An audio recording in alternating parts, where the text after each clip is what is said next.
जय हिंद students and welcome to class. आप सभी का स्वागत है पिनाकल की प्रीवियस ईयर की सीरीज में। तो आज हमारा सेंटेंस इंप्रूवमेंट का पार्ट 7 चलेगा। अभी से पहले तक हम लोग 500 क्वेश्चन सेंटेंस इंप्रूवमेंट के कर चुके हैं। तो आज का हमारा टारगेट है 501 से लेकर 550 तक सेंटेंस इंप्रूवमेंट को कंप्लीट करना है। और फिर से याद दिला देता हूं कि ये क्लास डेली शाम को 7 बजे रहती है, तो इसे आप जरूर देखें और दोस्त यारों को भी कभी कभी नालायक को शेयर कर देना, ताकि जो है ज़्यादा से ज़्यादा बच्चे जो सीजीएल की या किसी और गवर्नमेंट जॉब की तैयारी कर रहे हैं, जहाँ भी इंग्लिश आती है उसके लिए ये बहुत ही हेल्पफुल रहेगा। तो चलिए भाई, बिना टाइम वेस्ट किए हुए 501 से लेकर 550 तक क्वेश्चंस को कंप्लीट किया जाए। Let us start. 501, please fill away this application form while you wait for your turn. Fill away तो कोई वर्ड नहीं होता है भाई, फ्रेजल वर्ब होती है। Fill fill out. Fill out का अर्थ होता है to add information in a form. किसी भी फॉर्म हो, एप्लीकेशन फॉर्म हो या किसी भी एप्लीकेशन फॉर्म में जब हम जानकारी को ऐड करते हैं तो उसे हम कहते हैं फिल आउट। मतलब है यही होगा, क्योंकि एप्लीकेशन फॉर्म में उसने कहा है कि जानकारी को ऐड करो जब तुम अपने प्रतीक्षा की जब अपने तुम बारी की प्रतीक्षा कर रहे हो। Next question, my son has been sleeping for 12 hours at a stretch. My son has been, ठीक ही तो लिख रहा है भाई। अब ये तो टेंस का प्रेजेंट परफेक्ट टेंस का है, present perfect continuous, present perfect continuous tense का है। अब प्रेजेंट परफेक्ट कॉन्टिन्यूअस टेंस का तो फॉर्मूला यही था कि सब्जेक्ट हेल्पिंग वर्ब में हैज या हैव होगा, एक और हेल्पिंग वर्ब आ जाएगी बीन, प्लस वर्ब के ING form, plus object, plus since होगा या तो फॉर होगा, plus time. Subject plus has have plus been plus verb के ING form plus object plus since या फॉर प्लस टाइम। ये फॉर्मूला है प्रेजेंट परफेक्ट कॉन्टिन्यूअस का। तो देख लो, सन क्या है, सब्जेक्ट रहा, हैज बीन भी ठीक है, वर्ब के आईएनजी फॉर्म भी ठीक है, ऑब्जेक्ट नहीं है, कोई दिक्कत नहीं है, सिंस फॉर प्लस टाइम। तो ये सेंटेंस ग्रामेटिकली सही है, इसमें कोई एरर नहीं है। Is been sleeping continuous tense में ये कैसे लिखोगे? इज एम आर के बाद तो आईएनजी आती है, बीन क्यों आ रहा है भाई? सन सिंगुलर नाउन है तो उसके लिए वर्ब भी नहीं आएगा, सन सिंगुलर नाउन है तो हैव भी नहीं आएगा। मतलब डी छोड़कर सारे ऑप्शन ही गलत है। आ जाओ next question. The main road was entirely blocked till the time the cranes. अब देखो पास्ट है तो आगे भी पास्ट रहेगा। जनरली रूल यही है ना, बहुत बार आ चुका है। Generally if a sentence generally if a sentence starts with generally if a sentence starts with past tense comma it is followed by past only, it is followed by past only। सामान्यतः यदि वाक्य की शुरुआत past tense से हो तो आगे भी पास्ट में रहता है। ये बार बार मैं बताता रहता हूँ ताकि आपका रिवीजन होता रहे। तो देखो भाई, पास्ट से स्टार्ट है, वॉज ब्लॉक्ड पास्ट है तो आगे भी पास्ट कर दो, फर्स्ट फॉर्म को सेकंड फॉर्म मारो, तो मूव का मूव्ड कर दीजिए, बस यही एक दिख रहा है। तो बहुत ही बेसिक्स हैं, बस थोड़ा सा आपको ध्यान रखने की जरूरत है। Next, drink a mixture of wormwood oil and olive oil to get. To के बाद हमेशा हमें पता है कि टू के बाद हमेशा वर्ब की फर्स्ट फॉर्म आती है। तो first form, second form, third form. First form होती है get, second form got, third form भी गॉट। तो हमें तो फर्स्ट फॉर्म चाहिए ना, तो टू के बाद फर्स्ट फॉर्म ये रहा, यहीं पे देखो फर्स्ट फॉर्म है, यहाँ आईएनजी आ गया, गेट ही गायब कर दिया। गेट रीड ऑफ मतलब छुटकारा पाना, गेट रीड ऑफ मतलब छुटकारा पाना। नेक्स्ट आइए, बोथ ऑफ माइंड चाइल्ड, कोई लॉजिक नहीं है। देखो एक होता है पॉसेसिव, एक होता है पॉसेसिव एडजेक्टिव, और एक होता है पॉसेसिव प्रोनाउन। तो ध्यान रखना पॉसेसिव एडजेक्टिव के बाद नाउन जरूर आएगा, लेकिन पॉसेसिव प्रोनाउन के बाद नाउन कभी नहीं आएगा। तो देखो माइन क्या, देखो यहाँ चाइल्ड क्या है, नाउन है, चाइल्ड तो कॉमन नाउन है, मतलब हमें ये चाहिए। पॉसेसिव एडजेक्टिव क्या होता है, my, his, her, your, our, their, its, और एक है वंस। इन आठों को कहते हो पॉसेसिव एडजेक्टिव। पॉसेसिव प्रोनाउन क्या होता है, mine, his, hers, ours, theirs, ये होते हैं पॉसेसिव प्रोनाउन। तो हमें पता है वहाँ नाउन है, तो हमें पॉसेसिव एडजेक्टिव चाहिए। और बोथ की बात है, तो बोथ के लिए तो बोथ के बाद ध्यान रखना कि नाउन हमेशा ही प्लुरल आता है। तो हमें पता है कि चाइल्ड सिंगुलर होता है, चिल्ड्रेन प्लुरल होता है, तो ये तो गलत हो गया। बोथ ऑफ माई चिल्ड्रेन, और बोथ के साथ वर्ब हमेशा ध्यान रखना प्लुरल आता है, बोथ के बाद वर्ब प्लुरल आता है। तो देखो यहाँ वर्ब सिंगुलर है, ये भी गलत। तो देखो माई भी आ गया, चिल्ड्रेन भी आ गया, पास्ट में है। तो both of my children pass the examination successfully, तो ए छोड़कर बाकी गलत है।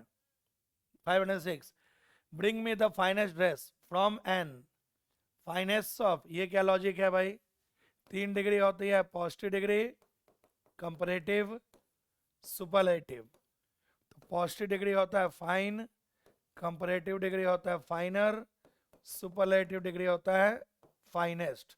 और हमें पता है कि एडजेक्टिव के सुपरलेटिव डिग्री के पहले द जरूर आता है। तो फाइनेस्ट के पहले एन क्यों लिख रहे हो भाई, थ्रू अ फाइनर लेना देना नहीं है, ऑफ फाइनर लेना देना नहीं है। फाइनेस्ट देखो सुपरलेटिव डिग्री है, द भी है, ये सही है। सबसे अच्छा कपड़ा लाओ सबसे अच्छे दुकान से, मेरे लिए सबसे अच्छा कपड़ा लाओ सबसे अच्छे दुकान से। चले next question, every other facility can only B enjoyed with the benefit of good health. Every other facility can be, देखो बी के बाद बिंग तो आती नहीं है, बी के बाद बिंग नहीं आती है, तो यहाँ तो बिंग आ गया, गलत है क्योंकि देखो बी तक तो अंडरलाइन है नहीं। बी कैन बीन इंजॉयड, ये क्या है भाई, कैन बी के बाद बीन कैसे लिखोगे, तो ये भी नहीं हुआ। बी के कैन बी इंजॉइंग खुद से तो होगा नहीं, तो इसलिए जो भी है नो एरर है, क्योंकि हमें पता है कि जब आप पैसिव वॉइस लिखते हो तो बी के बाद हमेशा वर्ब की थर्ड फॉर्म आती है। तो देखो पैसिव वॉइस बी है और वर्ब की थर्ड फॉर्म, क्योंकि फैसिलिटी तो खुद से एंजॉय होगा नहीं, किसी के द्वारा, और जब कार्य खुद से नहीं होगा किसी के द्वारा होगा तो हमेशा ही पैसिव लिखते हैं। तो देख लो पैसिव ठीक है, no error. 508, caffeine is a diuretic that makes you urinate more often। more much क्या होता है भाई, more के बाद कभी भी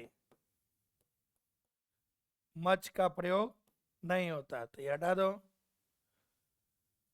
many often का कोई लेना देना नहीं है भाई, many के बाद हम often का प्रयोग नहीं करते हैं, तो ये भी हटा दो। मैनी ऑफन बोल के कोई शब्द होता नहीं है। ऑफेनली मोर बोल के कोई वर्ड ही नहीं बना है, तो ठीक ही तो दिख रहा है, क्योंकि मोर प्लस ऑफेन का प्रयोग कर सकते हैं। मोर ऑफेन, ये ठीक होता है। यूनिट मोर ऑफेन, मोर ऑफेन मतलब प्रायः, मोर ऑफेन मतलब प्रायः, तो जो लिखा है भाई ठीक लिखा है। Many people believe that women make better nurses because they are patient and gentle। ठीक है तो दिख रहा है। हम बात यहाँ पे क्या कर रहे हैं, विमेन, वुमेन प्लूरल नाउन है, तो प्लूरल नाउन के लिए शी हो नहीं सकता है, और ये तो फैक्ट बता रहे हैं, तो फैक्ट को हमेशा ही प्रेजेंट डेफिनेट में लिखते हैं। तो प्रेजेंट इंडेफिनिट में वुड तो आता नहीं है, प्रेजेंट इंडेफिनिट में वर्ड आता नहीं है, तो इसमें कहीं कोई गलती नहीं है। बहुत सारे लोगों का यह विश्वास करते हैं कि महिलाएं जो होती हैं वो बेहतर नर्स होती हैं, क्योंकि उनमें धैर्य होता है और वो बहुत ही कोमल होती है। बहुत सारे लोग ऐसा विश्वास करते हैं कि महिलाएं बेहतर नर्स होती है क्योंकि उनमें धैर्य होता है और वो बहुत ही कोमल होती है। तो ये तो एक फैक्ट है, और जब फैक्ट की बात कर रहे हैं तो वो प्रेजेंट इंडेफिनिट होगा, ठीक ही लिखा हुआ है। देखो यहाँ भी फर्स्ट फॉर्म है, यहाँ भी फर्स्ट फॉर्म है, तो ठीक ही तो चल रहा है, देयर इज नो एरर। 510 आई और हैज लिखता है, शर्म भी नहीं आता। आई के साथ हैज कब से लिखने लगा भाई, आई के साथ तो हैव होता है, मतलब कि अब क्वेश्चन तो गलत है, मतलब। और इजमार के बाद हैविंग क्यों लिख रहे होंगे, हैव में तो आईएनजी वैसे भी नहीं जोड़ते हैं जब हम बात करते हैं अधिकारों की, तो ये भी नहीं हुआ। I have had no doubt that there is a lesson. I have no doubt that, I have no doubt that which stand to be learned from। देखो आगे दिख रहा है यहाँ पे प्रेजेंट है, प्रेजेंट चल ही रहा है, तो प्रेजेंट चल रहा है तो प्रेजेंट में रहने दो। कौन सा टेंस है, प्रेजेंट इंडेफिनिट चल रहा है, फर्स्ट फॉर्म। अब देखो ये अकेला अगर यहाँ पे हैव के बाद वर्ब नहीं है तो ये हो गया आपका प्रेजेंट इंडेफिनिट, और हैव के बाद जब वर्ब की थर्ड फॉर्म आ गई तो ये हो जाता है प्रेजेंट परफेक्ट। तो जब प्रेजेंट है तो आगे भी प्रेजेंट रहना चाहिए, तो बेहतर इंग्लिश तो ए है, मतलब जब प्रेजेंट इंडेफिनिट है तभी आगे प्रेजेंट इंडेफिनिट रही होगी, तो वो तो अच्छी इंग्लिश है कि दोनों ही अगर सेम टेंस में हो तो वो अच्छी इंग्लिश होती है। तो मुझे कोई डाउट नहीं है कि एक लेसन है, सीख है, जिसे हमें सीखने की जरूरत है एलिस के दुर्भाग्य से। एलिस लड़की का नाम होगा।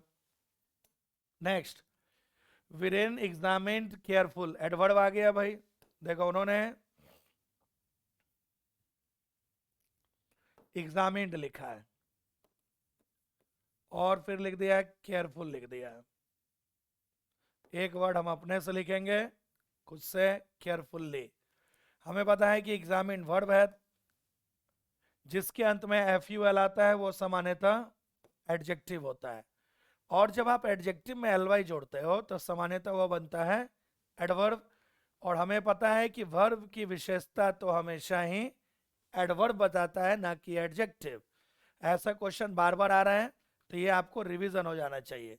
तो केयरफुल्ली करना था, यहाँ भी केयरफुल है, यहाँ भी है, बस एक यही है जहाँ पर केयरफुल्ली का प्रयोग किया गया है।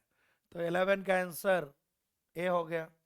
12, you are not suppose to touch these books, तो ठीक ही तो है, मुझे तो दिख नहीं रहा है। अब देखो रूल होता है बी के किसी भी फॉर्म के बाद जब सपोज्ड आता है तो उसके बाद टू प्लस भी वन आती है। बी के किसी भी फॉर्म के बाद, बी की फॉर्म मतलब is, am, are, was, were, been या बी, इनमें से कुछ भी आए तो उसके बाद अगर सपोज्ड लिखा है तो उसके बाद टू प्लस भी वन आती है। और देख लो एक, हमेशा ध्यान रखना दिस के बाद सिंगुलर नाउन आता है, दिस के बाद सिंगुलर नाउन आता है, और these के बाद हमेशा ही प्लूरल नाउन आता है। देख लो यहाँ किताब कौन सा नाउन है, प्लूरल नाउन है, तो ये दिस वाला तो ऐसे ही गलत हो गया। 2+V1 चाहिए, तो यहाँ ऑन क्यों लिख दिया है, ऑफ क्यों लिखा है, तो जो लिखा है ठीक है। देखो बी की फॉर्म है, सपोज्ड है, टू है, V1 है, तो ग्रामेटिकली तो सही चल रहा है भाई, कोई गलती नहीं है। 13 the district woken up, woken up, अब देखो 3 फॉर्म होते हैं, first form, second form, third form. First form है वेक, सेकेंड फॉर्म वोक, थर्ड फॉर्म वोकन। तो डिस्ट्रिक्ट और बिना हेल्पिंग वर्ब के थर्ड फॉर्म आती नहीं है। तो जिला जो था एक स्नो के बहुत ज़्यादा धुंध में जगह था आज सुबह, क्योंकि विंटर जो था वो सबसे खतरनाक अपनी अवस्था में पहुंच चुकी थी। तो डिस्ट्रिक्ट सिंगुलर नाउन है तो वर्ब तो प्लूरल करोगे नहीं। अवेकन तो जगाने के लिए होता है, मतलब नहीं है, देख लो सेकेंड फॉर्म। और वैसे भी ध्यान रखना दिस मॉर्निंग है, ध्यान रखना दिस मॉर्निंग का प्रयोग आप दो ही टेंस में करोगे, या तो प्रेजेंट परफेक्ट में या फिर पास्ट इंडेफिनिट में, और सेकेंड फॉर्म का मतलब होता है past indefinite. They left the car by the side of, by the side, ये तो फ्रेज ही होता है, बाय द साइड ऑफ किनारे, by the side of, by के बाद अलोंग साइड आएगा नहीं, एन साइड वर्ड ही नहीं है, असाइड हो लिख दिया है, तो ये है by the side of. By the side of मतलब किसी चीज के बगल में या किनारे, किसी चीज के बगल में या किनारे। जस्ट ए सेकेंड,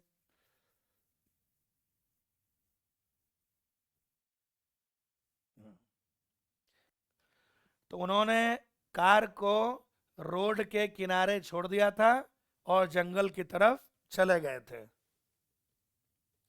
और जंगल में चले गए थे। Next, his grandfather finds a tiny tiger cub in the forest and brought his home। अब देखो भाई यहाँ पे टाइगर है नाउन, और उसके लिए जो हम प्रोनाउन लिखते हैं, अब मान लो बॉय है तो उसके लिए प्रोनाउन क्या लिखोगे, ही। गर्ल है तो उसके लिए प्रोनाउन क्या लिखोगे, शी। तो उसी तरह से क्वेश्चन में दिया है टाइगर, तो टाइगर के लिए प्रोनाउन क्या लिखोगे, इट लिखोगे ना। तो टाइगर के लिए उन्होंने देखो हिज लिखा है, तो हिज को इट कर दीजिए, और and brings it home, grandfather के लिए वर्ब सिंगुलर आएगा ना, तो यहाँ पे प्लूरल वर्ब है, गलत। आईएनजी क्यों जोड़ा है, गलत। तो देखो सिंगुलर है और इट भी आ गया, ए है। And brought brings it home, present है, देखो ना यहाँ पे प्रेजेंट ही चल रहा है, प्रेजेंट है इसलिए आगे भी प्रेजेंट ही रहने दिया। कहानी वहानी में हम प्रेजेंट इंडेफिनिट का प्रयोग कर सकते हैं कहानी को आकर्षक बनाने के लिए। Next, rioting broke out after the government raise the fuel price. देखो भाई प्राइस है या फिर क्वेश्चन है, दाम बढ़ाना या प्रश्न उठाने को रेज ही कहते हैं, ठीक है, रेजिंग नहीं होगा। पास्ट है तो आगे भी पास्ट रहेगा, देखो यहाँ पे सेकंड फॉर्म है, पास्ट है तो आगे भी पास्ट, तो ये भी तो पास्ट ही है, रेज का सेकंड फॉर्म रेज्ड ही होता है। दंगा फैल गया था जब सरकार ने फ्यूल के प्राइस को दोबारा बढ़ाया था, दंगा भड़क गया था जब सरकार ने तेलों का दाम को दोबारा बढ़ा दिया था, ठीक ही है, no error. As the tree came crashing down, the monkeys woke up from अब देख लो फिर से नाउन का क्वेश्चन है, नाउन और प्रोनाउन का। नाउन प्रोनाउन, नाउन उन्होंने दिया है मंकीज, मंकीज। तो मंकीज के लिए प्रोनाउन है, में एडजेक्टिव चाहिए, पॉसेसिव एडजेक्टिव, पॉसेसिव एडजेक्टिव। तो मंकीज प्लूरल नाउन है तो उसके लिए एडजेक्टिव क्या होगा, देयर होगा। तो मंकीज के लिए इट्स क्यों लिख रहे हो, सिंगुलर के साथ इट्स होता है ना, तो मंकीज के लिए देयर लिखो। woke up from their sleep, past है भाई, देखो पास्ट है तो आगे भी पास्ट रहेगा, तो ये तो थर्ड फॉर्म हो गई, फर्स्ट फॉर्म हो गई, थर्ड फॉर्म फर्स्ट फॉर्म, बस एक यही दिख रहा है जहां पे सेकंड फॉर्म मतलब पास्ट है और देर भी है।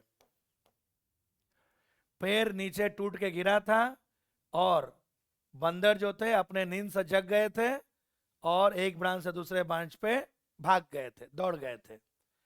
पेड़ टूट के गिरा था और बंदर अपने नींद से जगे थे और एक ब्रांच से दूसरे ब्रांच पे भाग गए थे। नेक्स्ट, नो अदर इंफॉर्मेशन, देखो अनकाउंटेबल नाउन है भाई, ये तो नाउन का क्वेश्चन है।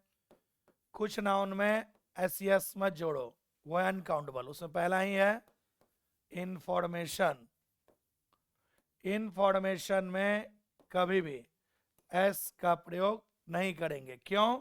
क्योंकि जो अनकाउंटेबल नाउन होते हैं उसमें एस ई एस या ए एन का प्रयोग नहीं कर सकते। नाउन का ये पहला रूल है और सबसे इंपॉर्टेंट रूल कहेंगे। तो हमें पता है कि इंफॉर्मेशन में एस नहीं आना चाहिए, तो नो अदर इंफॉर्मेशन कर दो, बाकी सब ठीक ही था।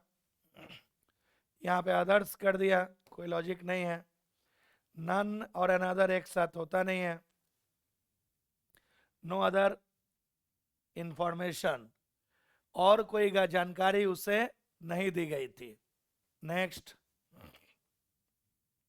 he indicated that a vigorous recovery program was being carried out.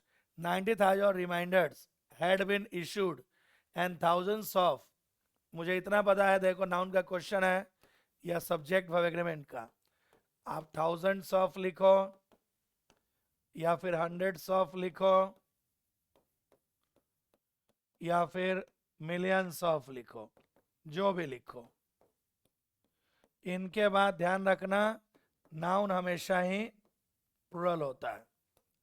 इनके बाद नाउन प्लूरल होता है। अब देखो दो नाउन है, singular noun, plural noun. Singular noun है आपका समन्स और प्लूरल नाउन है आपका समन्सेस। तो हमें तो ये वाला चाहिए ना भाई, तो थाउजेंड्स ऑफ समन्सेस कर दो। और वैसे भी पास्ट है, यहाँ भी पास्ट है, तो प्रेजेंट तो होगा नहीं, तो ए और सी तो वैसे ही गलत हो गया। तो देखो हैड भी ठीक है, पास्ट, समन्सेस भी ठीक है, तो डी सही है। क्योंकि याद है ना, आज ही बताया, यदि पास्ट से स्टार्ट है तो सामान्यतः आगे भी पास्ट में ही रहेगा। तो ए और सी में तो प्रेजेंट कर दिया है, तो वो तो वैसे ही हटा लो, तो बच गया D. Next, this is on for a best, नहीं नहीं, ये फ्रेज होता है, बाय फार द बेस्ट, मतलब अभी तक में सर्वश्रेष्ठ, यह अभी तक में सर्वश्रेष्ठ आइसक्रीम है जो मैंने कभी खाया है अभी तक में। तो बाय फार द बेस्ट क्या बात है, मतलब यह अभी तक में सर्वश्रेष्ठ आइसक्रीम है जो मैंने अभी तक में खाया है। कौन सा ऐसा आइसक्रीम खा लिया जो सर्वश्रेष्ठ लगा। Next 21, the viewing of, the viewing for कोई मतलब नहीं है। देखो ध्यान रखना, व्यू के साथ ऑफ आती है, और ध्यान रखना कोई भी आर्टिकल लिखोगे तो आर्टिकल के बाद नाउन चाहिए, ठीक है भाई। और नाउन क्या होगा, नाउन तो होता है व्यू ना, व्यू नाउन होता है। तो व्यूइंग क्यों कर रहे हो, द व्यू ऑफ करो, द व्यू ऑफ, और माउंट एवरेस्ट के पहले कोई आर्टिकल नहीं आता है, तो द हटाओ, ऑफ करो, व्यू करो, तो the view of, the view of ये रहा। माउंट एवरेस्ट के पहले किसी आर्टिकल का प्रयोग नहीं करेंगे। क्यों? क्योंकि आर्टिकल चैप्टर में आपको पढ़ाया जाता है पहाड़ की चोटियों के लिए किसी भी आर्टिकल का प्रयोग ना करें। पहाड़ की चोटियों के लिए किसी भी आर्टिकल का प्रयोग नहीं करें। No no. When it comes to love of sports, he takes off क्यों? Take after फ्रेजल वर्ब है। Take after का अर्थ होता है to resemble in appearance और नेचर। जब देखने में या स्वभाव में एक जैसे हो तो उसे हम कहते हैं टेक आफ्टर। जब खेलों के प्रति प्यार की बात है तो उसका स्वभाव उसके पिता के समान ही है। खेलों के प्रति प्यार में उसका स्वभाव उसके फादर के जैसा है, तो टेक आफ्टर कर दो भाई। टेक आफ्टर मतलब किसी के जैसा स्वभाव होना या देखने में एक जैसे होना। चलो next 23, many state governments are facing a financial crunch. अब मेनी स्टेट गवर्नमेंट्स हैं तो हमें पता है सब्जेक्ट वर्ब एग्रीमेंट या एडजेक्टिव मेनी के बाद नाउन भी प्लूरल होता है और वर्ब भी प्लूरल होता है, तो इज होगा नहीं। किसी भी विल के बाद मॉडल है तो वर्ब की फर्स्ट फॉर्म आती है, यहाँ इंजी करके गलती की है। फाइनेंशियल क्रंच कॉन्सोनेंट साउंड है, कॉन्सोनेंट साउंड है, और कॉन्सोनेंट साउंड के पहले एन नहीं आती है, ये भी गया। मतलब जय माता दी हो गया, आंसर डी है। बहुत सारे राज्य सरकारें आर्थिक परेशानी का सामना कर रहे हैं। बहुत सारी राज्य सरकारें आर्थिक परेशानी का सामना कर रहे हैं। फाइनेंशियल क्रंच मतलब आर्थिक जो दिक्कतें आ रही है। Next, he knows how bad I wanted a baby। देखो रूल होता है how plus adverb of manner, how plus adverb of manner. अब देखो एक वर्ड है बैड और एक वर्ड है आपका बैडली। बैड हमेशा ही एडजेक्टिव होता है, बैडली होता है adverb of manner. Adverb of manner तो हमें तो ये चाहिए ना, क्योंकि हाउ के साथ एडवर्ब ऑफ मैनर आती है। तो he knows how badly I wanted a baby, उसे पता था कि मुझे एक बच्चे की कितनी ज्यादा जरूरत थी। नेक्स्ट, बैडली हाउ नहीं, हाउ के बाद बैडली होगा, हाउ के बाद एडवर्ब ऑफ मैनर का प्रयोग किया जाता है, याद रखना। 25, the range of favors is determined by where the plant species is grown and how it is processed। ठीक है, तो दिख रहा है, देखो यहाँ पे प्रेजेंट है, यहाँ भी प्रेजेंट है, तो यहाँ भी तो प्रेजेंट ठीक ही चल रहा है, तो पास्ट होगा नहीं, पास्ट होगा नहीं, खुद से तो प्रोसेस्ड होगा नहीं। हाउ इट इज प्रोसेस्ड, कैसे इसकी देखभाल की जाती है, तो पैसिव होना चाहिए भाई, तो ये तो पैसिव ही तो ठीक है। अगर इसके बाद आप थर्ड फॉर्म लिखते हो तो ये आपका कौन सा वॉइस बनता है, पैसिव, तो ये भी गलत। ठीक है, फेवर का रेंज को निर्धारित किया जाता है जहां पर प्लांट के प्रजाति को ग्रो किया जाता है और कैसे इसका प्रोसेस किया जाता है। तो खुद से तो प्रोसेस होंगे नहीं, किसी के द्वारा होंगे, और जब कार्य खुद से नहीं होगा किसी के द्वारा होगा तो हमें पैसिव वॉइस की जरूरत पड़ती है। चलो next 26। The fashion industry is one of the largest contributors to global warming.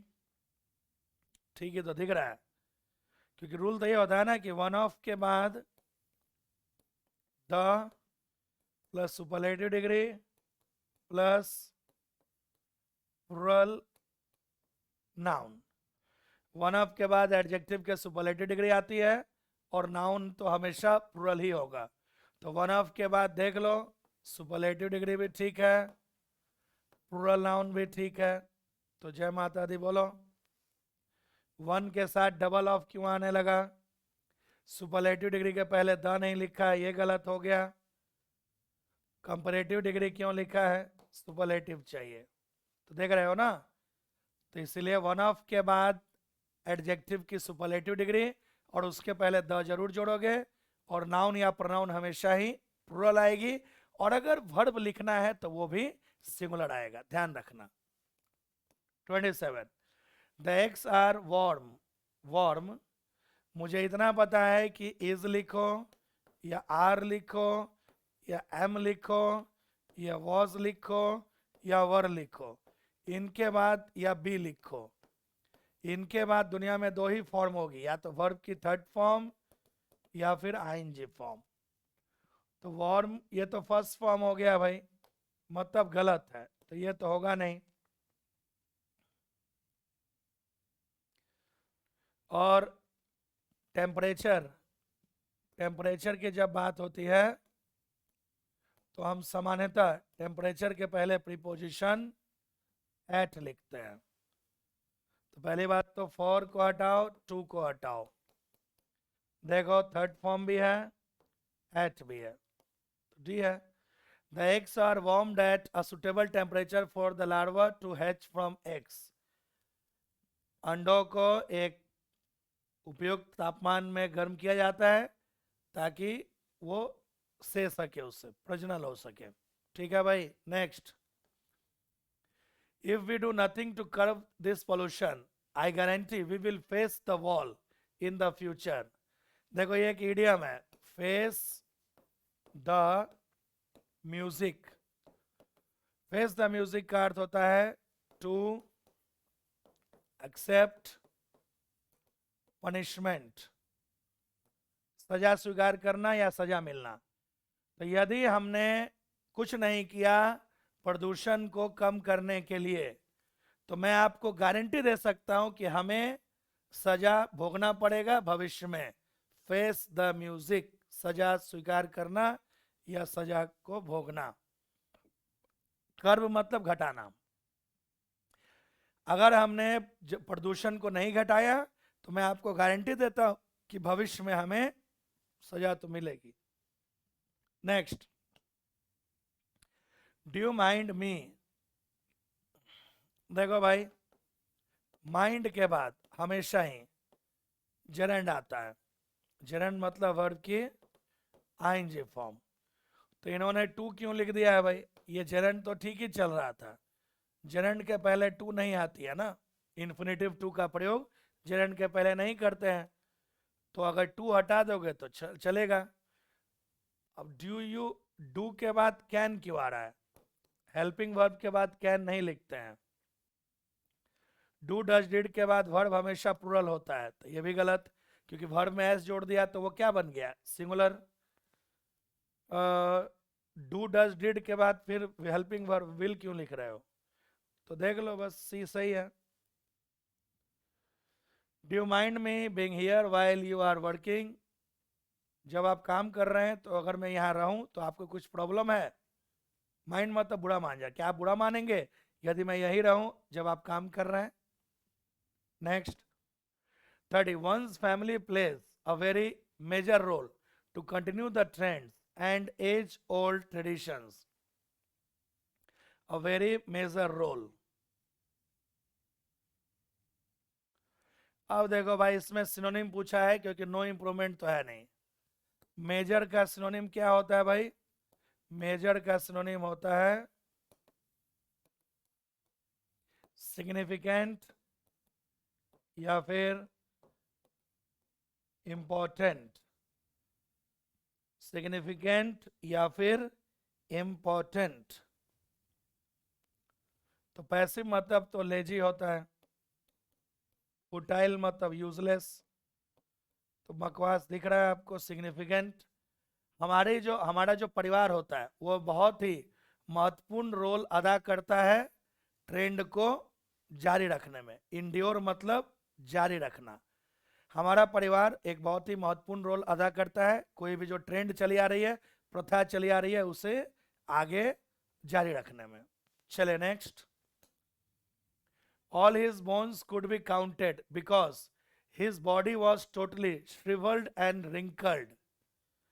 अब देख लो भाई, वाइजेंट का ही सिनोनिम होता है shrivelled and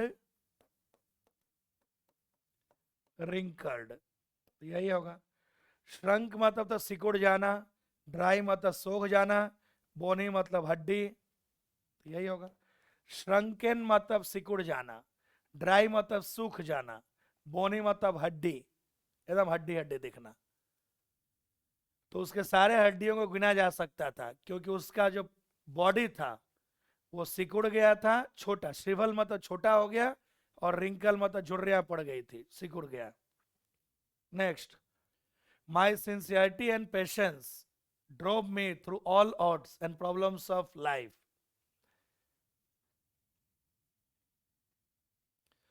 Drive someone, drive plus someone का ही सिनोनिम होता है कैरी समवन। मतलब किसी को आगे बढ़ाना, हौसला देना।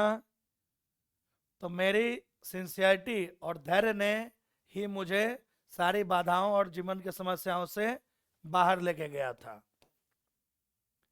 तो ड्राइव समवन मतलब कैरी समवन, किसी को आगे बढ़ाना, हौसला देना, हिम्मत देना, धैर्य देना। ठीक है, चले नेक्स्ट क्वेश्चन। फ्लू मतलब तो उड़ाना होता है, रन मतलब भगाना, लिफ्ट मतलब उठाना। चले next. I was looking, was और फर्स्ट फॉर्म बात हो चुकी है कि बी के किसी भी फॉर्म के बाद आप फर्स्ट फॉर्म नहीं लिख सकते हैं। तो बी की फॉर्म है वॉज, तो वॉज के बाद फर्स्ट फॉर्म कैसे लिखोगे? तो आई और फ्रेजल वर्ब है, फ्रेज है लुक फॉरवर्ड टू। और ध्यान रखना लुक फॉरवर्ड टू के बाद हमेशा ही वर्ब की जेरंड फॉर्म मतलब आईएनजी फॉर्म आती है। तो I look forward to, look forwarding नहीं, लुक फॉरवर्ड होता है, लुक फॉरवर्ड ही नहीं, लुक फॉरवर्ड। यहाँ पे टू गायब है, गलत हो गया। तो देखो लुक फॉरवर्ड टू भी है, जेरेंड भी है। तो सर ये लुक फॉरवर्ड टू का मीनिंग बता देते तो मजा आ जाता। तो लुक फॉरवर्ड टू का अर्थ होता है होप, आशा। मैं आशा करता हूँ तुम्हारी मदद करूँगा प्रोजेक्ट को कंप्लीट करने में। मैं आशा करता हूँ कि मैं तुम्हारी मदद करूँगा प्रोजेक्ट को कंप्लीट करने में। क्लियर होना चाहिए। चले next question 34। The teacher said the sun rises. एक वर्ड होता है राइज और एक वर्ड होता है रेज। राइज मतलब उगना या उठना, खुद से जो होगा। रेज मतलब उठाना या बढ़ाना। तो सूर्य तो भाई उगेगा ना, सूर्य उगाया नहीं जाएगा। The teacher said sun rises in the east every day. अब ये तो यूनिवर्सल ट्रूथ है, तो यूनिवर्सल ट्रूथ तो प्रेजेंट इंडेफिनिट में होता है और इन डायरेक्शन के साथ एट नहीं आती है, दिशाओं के लिए इन आता है ना। तो the sun rises in the east, teacher ने कहा था कि सूर्य पूरब में प्रतिदिन उगता है। तो राइज उगना, रेज उठाना या बढ़ाना। क्लियर होना, ये तो बेसिक क्वेश्चन हो गया। Next. I was carried away. क्या बात है, ये तो मैंने बिना देखे बोल दिया। I was carried away phrasal verb है ना। कैरी अवे मतलब to become emotional, to become emotional,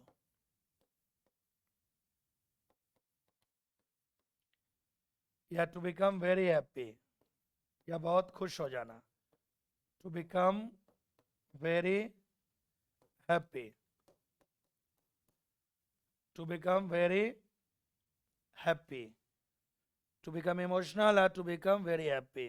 rapturous song, मैं उसके उस सुंदर, रैप्चरस मतलब हैप्पी, खुश, मैं उसके उस अच्छे खुश वाले गाने से इमोशनल हो गया था, भावनाओं में डूब गया था। कैरिड अवे मतलब भावनाओं में डूब जाना, इमोशनल हो जाना। मैं उसके उस गाने से बहुत इमोशनल हो गया था, carry away. Next, the Ukrainian soldiers passed in for several weeks. Passed in, ये क्या लॉजिक है भाई? पास इन का क्या लेना देना है? कोई दिक्कत नहीं है, एक्चुअली फ्रेजल वर्ब है। होल्ड आउट, जिसका अर्थ होता है टू रेसिस्ट या टू फाइट। तो यूक्रेन के सैनिकों ने अनेक सप्ताह तक दुश्मन से लड़ाई की थी। हैंग्ड मतलब तो फांसी के लिए हो जाएगा, ये तो टांगने के लिए होता है, कोई लॉजिक नहीं है, गेट अप हटा ही दो। तो 36 का आंसर सी है, मतलब यूक्रेन के सैनिकों ने बहुत दिनों तक प्रतिरोध किया था या लड़ाई की थी। Next, I told Pooja that she could have use, she could have use. अब देखो, पहली बात तो कोई भी मॉडल लिखोगे और अगर उसके बाद आपने हैव लिख दिया तो थर्ड फॉर्म होगी, एक तो ये है। और दूसरा, अगर मॉडल के ठीक बाद वर्ब लिखना है तो फर्स्ट फॉर्म में होगी। हैव के बाद यूज्ड अगर होता तो चल जाता, लेकिन ये तो फर्स्ट फॉर्म है। यहां भी देखो फर्स्ट फॉर्म लिख के गलती की है, यहां भी देखो हैव के बाद फर्स्ट फॉर्म लिख के गलती की है। और कौन सा टेंस है भाई? पास्ट। तो जब पास्ट है तो आगे भी पास्ट जाएगा, तो शी, अच्छा पास्ट है लेकिन आगे देखो ना, यहाँ पे प्रेजेंट में चल रहा है तो प्रेजेंट ही रहने देंगे। That she can use my car, get away मतलब तो विथ कोई लेने देना नहीं है। मैंने पूजा से कहा था कि वह मेरे कार का प्रयोग कर सकती है, मैंने पूजा से कहा था कि वह मेरे कार का प्रयोग कर सकती है शहर में इधर उधर घूमने के लिए जब वह मेरे शहर में है। मैंने पूजा से कहा था कि वह मेरे कार का प्रयोग कर सकती है जब वह शहर में है। तो get along, get around, get around मतलब इधर उधर टहलना, इधर उधर टहलना। तो मैंने पूजा से कहा था कि वह मेरे कार का प्रयोग कर सकती है इधर उधर टहलने के लिए जब वह मेरे शहर में है। पूजा के लिए बहुत इनके दिल में वो है भाई। Next, life is hard unpredictable but दो मैनेजेबल। दो, देखो एक वर्ड है दो और एक वर्ड है स्टिल, एक वर्ड है डिस्पाइट और एक वर्ड है ऑल्दो। तो दो मतलब होता है यद्यपि, स्टिल मतलब अभी या फिर भी, डिस्पाइट के बावजूद, मात्रा देख लेना, के बावजूद, यद्यपि, ऑल्दो का भी यही अर्थ होता है, यद्यपि। तो जीवन कठिन है, अनिश्चित है, फिर भी मैनेजेबल है, फिर भी कंट्रोलेबल है। जीवन कठिन है, अनिर्णित है, लेकिन फिर भी कंट्रोल किया जा सकता है। तो स्टिल का प्रयोग कर लीजिए भाई। चलिए next, Reema and Akash were frolicking frolic मतलब तो खेलना होता है भाई, प्ले। फ्रॉलिकिंग मतलब प्लेइंग। तो रीमा और आशा जो है पार्क में खेल रही थी। अब इंजॉय की बात होगी नहीं, पार्टिसिपेट की बात है नहीं, परफॉर्म की बात है नहीं। देखो एक यही है जहाँ पे आपको फ्रॉलिक का सिनोनिम पूछा है। बहुत बार क्या करते हैं ना एग्जाम में, सेंटेंस इंप्रूवमेंट में वो सिनोनिम पूछ लेते हैं। अब अगर आपको फ्रॉलिंग का मीनिंग पता है तो चुटकियों में आंसर आएगा, नहीं पता तो फिर फंस जाओगे। तो इसलिए थोड़ा सा ध्यान देने की जरूरत है। 40. The sweet and bitter memories of her past make her weak and sad.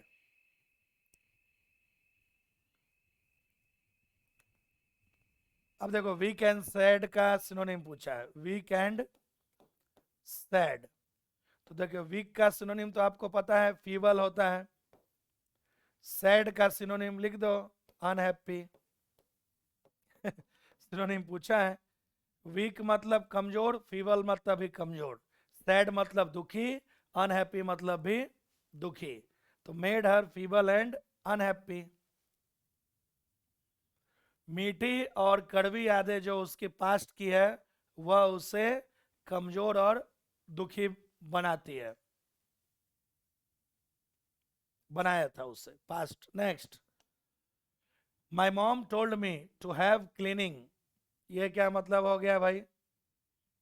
देखो जब आपने टोल लिख दिया, फिर जब आपने ऑब्जेक्ट लिख दिया, तो फिर आप चाहें तो ये तरीका लिख सकते हैं। या तो ये होगा, या तो ये होता है टोल्ड प्लस ऑब्जेक्ट, फिर कंजंक्शन दैट लिखो, फिर सब्जेक्ट, फिर वर्ब लिखो। तो यहाँ कंजंक्शन वाला तो है नहीं, और इतना हमें जरूर पता है कि हैव के बाद जब भी वर्ब आएगी थर्ड फॉर्म में। तो देखो यहाँ तो आईएनजी फॉर्म कर दिया है, गलत। यहाँ पे फर्स्ट फॉर्म कर दिया है, गलत। क्लीन ओवर कोई वर्ड ही नहीं है, क्लीन आउट नहीं, क्लीन अप। क्लीन अप मतलब सफाई करना, क्लीन अप मतलब सफाई करना। तो मेरे माता जी ने मुझे कहा था कि किचन की सफाई करो बाहर जाने से पहले। और हमें पता है कि टू के बाद हमेशा वर्ब की फर्स्ट फॉर्म आती है। तो देखो क्लीन क्या है, फर्स्ट फॉर्म ही तो है। बहुत बेसिक है, ध्यान देना होगा। Next, nowadays many doctors advice. Verb advance का क्वेश्चन है, देख लो। देखो सीधा से लिखा, दो तरीके हैं। पहला, एडवाइस के ठीक बाद अगर ऑब्जेक्ट आ गया तो फिर उसके बाद टू प्लस भी वन आता है। लेकिन अगर एडवाइस के बाद ठीक बाद अगर वर्ब लिखना है तो उसे आपको जेरेंट फॉर्म में लिखना होगा। और जेरेंट फॉर्म का अर्थ होता है वर्ब की आईएनजी फॉर्म। तो देख लो उसके ठीक बाद है तो एडवाइस के बाद टू आएगा नहीं, सेकंड फॉर्म आएगा नहीं, टू आएगा नहीं। देखो ये रहा एडवाइस के ठीक बाद जेरेंट। तो ध्यान रखना, अगर एडवाइस के ठीक बाद अगर आप वर्ब लिखते हो तो फिर जेरेंट फॉर्म का ही प्रयोग करना पड़ेगा। Next, 43. It is a bad habit to talk in while someone is speaking. Talk in नहीं। देखो फ्रेजल वर्ब होता है कठिन, कठिन बोलो, चाइम इन बोलो या ब्रेक इन बोलो, तीनों सिनोनिम होते हैं जिसका अर्थ होता है बोल चाल में बाधा डालना, टू इंटरप्ट। यह एक गलत बात है, बुरी आदत है कि जब कोई व्यक्ति बोल रहा हो तो उसके बीच में टांग अड़ाना। इंट्रूड मतलब तो क्या बोलते हैं, दखलंदाज। ये क्या बोलेंगे भाई इंट्रूड का अर्थ? वॉक ओवर का मीनिंग देख लो, हरा देना। बस्ट मतलब तो फटना होता है। इंट्रूड मतलब तो घुसपैठ करना, इंट्रूडर घुसपैठ करना, घुसपैठ। हिंदी थोड़ा सा गड़बड़ है, थोड़ा सा आप देख लेना, घुसपैठ करना। तो यह बहुत ही गंदी आदत है कि जब कोई बोल रहा हो तो उसके बीच में इंटरप्ट करना। तो कट इन कर दो। Next, It was apparent that the girl was heading into, head into नहीं होता है, देखो हेड के साथ दो ही आते हैं, हेड के साथ या तो फॉर आता है या टुवर्ड्स आता है, हेडिंग फॉर या हेडिंग टुवर्ड्स, मतलब किसी चीज की तरफ बढ़ना, किसी चीज की तरफ बढ़ना या अग्रसित होना। तो यह स्पष्ट था कि वो जो लड़की थी एक विनाश की तरफ बढ़ रही थी। अरे वाह, ठीक है, यह स्पष्ट था कि वह लड़की विनाश की तरफ जा रही थी। हेड अलोंग का अर्थ देख लो होता है तुरंत, क्विकली, बहुत जल्दी से। हेड अलोंग का अर्थ होता है जल्दी से। हेड डाउन बोलते नहीं है, while solving the question paper you must head down. Head down मतलब फोकस करना, फोकस, ध्यान देना, पे अटेंशन। हेड आउट मतलब पता ही है, लिख देता हूं, टू लीव, छोड़ देना, त्याग देना। तो सारे फ्रेजल वर्ब का खेल है। हेड के साथ फॉर या टुवर्ड्स का अर्थ होता है किसी चीज की तरफ बढ़ना। तो यह स्पष्ट था कि वो लड़की जो है विनाश की तरफ बढ़ रही थी। 45 one must care as for family member as possible, as for नहीं होता है, एज के ठीक बाद आप फॉर नहीं लिखिए,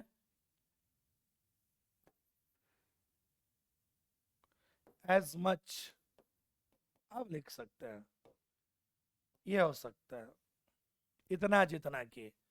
तो हमें परिवार के सदस्यों का इतना सेवा करना चाहिए, ध्यान देना चाहिए जितना कि संभव हो। देखो, और ये भी याद रखना, एज के बाद हमेशा ही पॉजिटिव डिग्री आती है। तो पॉजिटिव 3 डिग्री है ना, पॉजिटिव, कंपैरेटिव, सुपरलेटिव। तो पॉजिटिव डिग्री होती है मच, कंपैरेटिव होता है मोर, सुपरलेटिव होता है मोस्ट। तो मोस्ट होगा नहीं, मोस्ट होगा नहीं, कंपैरेटिव होगा नहीं। देख रहे हो, एस के बाद एक यही है जहाँ पॉजिटिव है, नहीं तो यहाँ कंपैरेटिव है, यहाँ सुपरलेटिव है, यहाँ भी सुपरलेटिव है, और आगे एज है। तो ध्यान रखना, एज के साथ ही कंजंक्शन एज आता है। तो ब्रैक अंडरलाइन के बाद एज है, मतलब यहाँ पे भी एज रखना तो पड़ेगा ही। इस वाले, ये वाले में एज नहीं था, इससे भी गलती थी। Next, the delegates talked, talked of, talked of क्या होता है भाई? टॉक ऑफ या टॉक अबाउट या टॉक ओवर। 546 ना, टॉक अबाउट या ओवर प्लस समथिंग, किसी मुद्दे के बारे में बात करना, किसी मुद्दे पर या किसी मुद्दे के बारे में बात करना, किसी चीज के बारे में बात करना, उसे हम कहते हैं टॉक अबाउट या टॉक ओवर। टॉक टू मतलब तो किसी से बात करना, टॉक ओवर या टॉक अबाउट किसी से बात करना, टॉक टू मतलब किसी व्यक्ति से बात करना। तो यहां तो मुद्दा है ना भाई, matter, something. Next, Reena got embarrassed and started crying. अब देख लो भाई, इसमें सिनोनिम पूछा है। एम्बैरेस्ड का सिनोनिम होता है भाई ह्यूमिलिएटेड, और क्राई का सिनोनिम होता है वीप। तो सिनोनिम पूछा है भाई, ह्यूमिलिएटेड एंड येरा वीपिंग, ह्यूमिलेटेड। एम्बैरेस का ह्यूमिलेटेड हो गया, क्राइंग का वीपिंग हो गया। देख रहे हो ना, बहुत बार इंप्रूवमेंट में सिनोनिम पूछते हैं, नहीं कुछ मिलता है तो सिनोनिम ही पूछ के परेशान करने की कोशिश करते हैं। चलो next, 48 some politicians turn up their face at the hard life of downtrodden people. कुछ नेता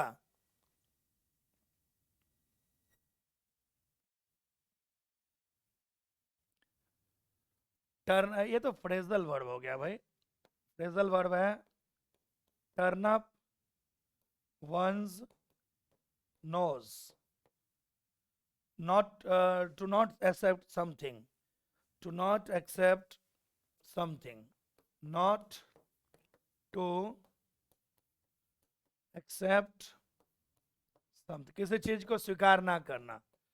तो कुछ जो राजनेता होते हैं वो दबे कुचले लोगों के कठिन जीवन को स्वीकार नहीं करते हैं।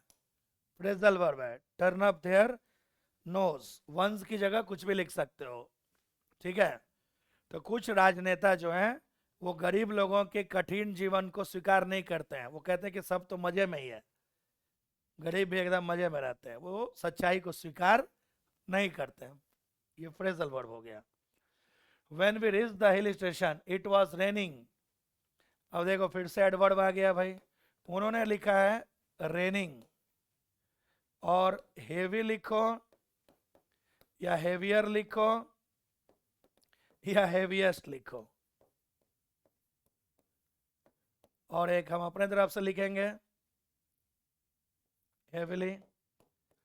तो रेनिंग तो वर्ब है, हेवी एडजेक्टिव होता है, ये भी एडजेक्टिव की कंपैरेटिव डिग्री होती है हेवियर, हेवीएस्ट भी एडजेक्टिव के सुपरलेटिव डिग्री होती है, और एडजेक्टिव में एल वाई जुड़ने से एडवर्ब बनता है। तो हमें पता है कि वर्ब की विशेषता तो एडवर्ब बताएगा, ना कि एडजेक्टिव, क्योंकि हेवी, हेवियर, हेवीएस्ट ये तो एडजेक्टिव की डिग्री है, जबकि रेनिंग वर्ब है, तो वर्ब के लिए तो हमें एडवर्ब चाहिए। मोस्ट हेवली कोई वर्ड है नहीं, हेवी होगा नहीं, होगा नहीं, ये ना एडवर्ब। आइए लास्ट क्वेश्चन, आज मैंने थोड़ा सा जल्दी करा दिया आपको। He was bereft of hope after the tragedy struck. तो देखो bereft का सिनोनिम क्या होगा? डिवॉइड, कमी होना। bereft या डिवॉइड का अर्थ होता है राउस, मतलब तो वेकअप, वेकअप से, जगने से है। स्ट्रेंड मतलब चिंतित, फील्ड मतलब भरा हुआ। वह, उसमें आशा की कमी हो गई थी उस दुर्घटना, ट्रेजेडी के बाद। तो बेरिफ्ट मतलब डिवाइड, मतलब कमी, हिंदी में लिख सकते हो कमी। उसमें आशा की कमी हो गई थी उस दुर्घटना के बाद, ट्रेजेडी के बाद। तो उम्मीद करता हूँ डियर स्टूडेंट्स समझ आया होगा भाई। हमारे टेलीग्राम चैनल से जुड़ जाइए ताकि आपको पीडीएफ जो है मिलता रहे, क्योंकि पर डे का क्लास का पीडीएफ आपको वहाँ पे जरूर मिलेगा, तो जरूर जाओ। तो इस तरह से ठीक शाम के 7 बजे क्लास को करना मत भूलना। जय हिंद, टेक केयर, और अच्छे से रिवीजन करो, पूरा पिनेकल को ख़त्म करना है। बाय।